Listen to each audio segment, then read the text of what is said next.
So let's start working on our fish particles. Let's create another geometry container and we will name this fish particles just so we don't get confused. And we can go inside this scene GLTF and here we have all of our fish separated.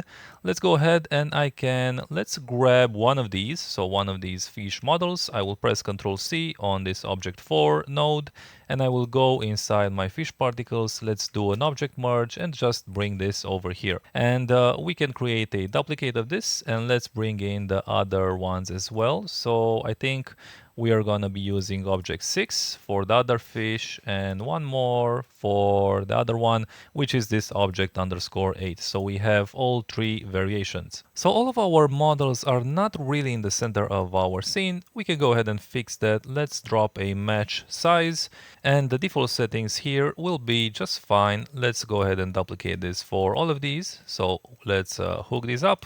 And we have all of our fish right where we need them. So I'm just going to select all of these nodes and hold down Alt to drag a wire and just merge all of these together. So now they're all overlaying each other, but this is fine. We are going to assemble this. So we are going to drop down and assemble and we are going to create packed primitives. This will turn all three variations into essentially instances of the geometry. So when we copy them onto the points, these won't take up any unnecessary memory and it will run a lot faster.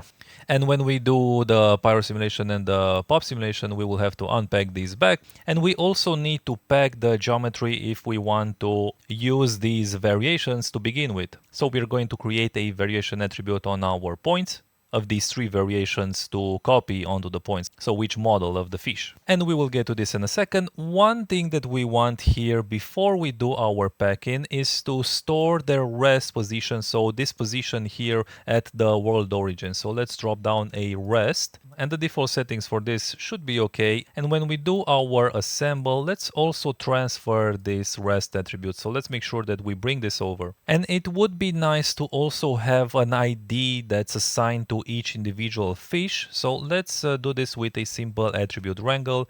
And I will say that I at ID, so we want this to be an integer, will be equal to our current point number. So each of these three variations will have a unique ID. So our first fish will have an ID of 0, then 1, and then the third fish will have an ID of 2. And then we can later reference this ID to further modify our simulation. And this is also why we need this rest attribute. This is mainly going to be used to map our noise onto this rest position. And we'll see how this works when we get to the pop simulation. Let's go back to our attribute wrangle. Maybe we can rename this to set ID. And I believe we have everything we need. So now we actually have to create our pop simulation that will drive the movement of the fish.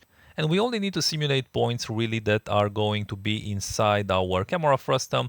And for this, we will drop our frustum camera. So we will select the camera from this list and we can press E on this to template and let's increase this. And I'm using this for now just to have an idea of where we want the particles to be. We can see that the fish are too large, but we can control this with the p-scale later. So our hand animation should be somewhere around this place. And I want the fish to swim sort of perpendicular to the motion of our hand. So we are going to generate them going in this direction, but you can honestly give them any direction that you want. Let's start with a grid and we'll use this grid to create our points. And let's go ahead and append a transform node so we can go in our viewport here now, and I will turn this around and let's also rotate this and place it where we need it. And maybe I can also scale this down a little bit, and I want this to be more below, so I want this to be below our eyes, which is essentially our ground plane at the height of 0. So if I go in a side view here, we can see that this is where our eyes will be. So we just need to place this further below, and maybe I will also scale this.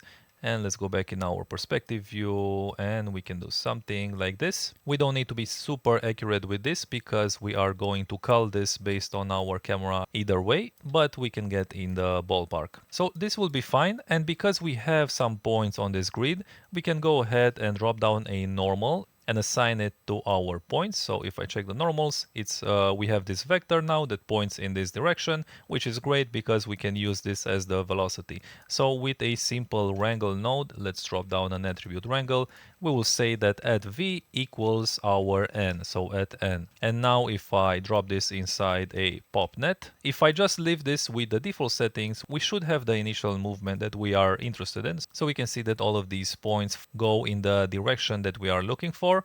Now obviously this is probably too slow, so we can go inside our popnet and let's go to our pop source. We are also emitting way too many points, so in the birth tab, let's set the constant birth rate. Let's try something low, like a value of 10. And in the attribute tab, here we can control the influence of our velocity, so I can increase this. I'll set it to 3. And let's press play. So we have something like this. Probably this is too fast. Let's try a value of 2.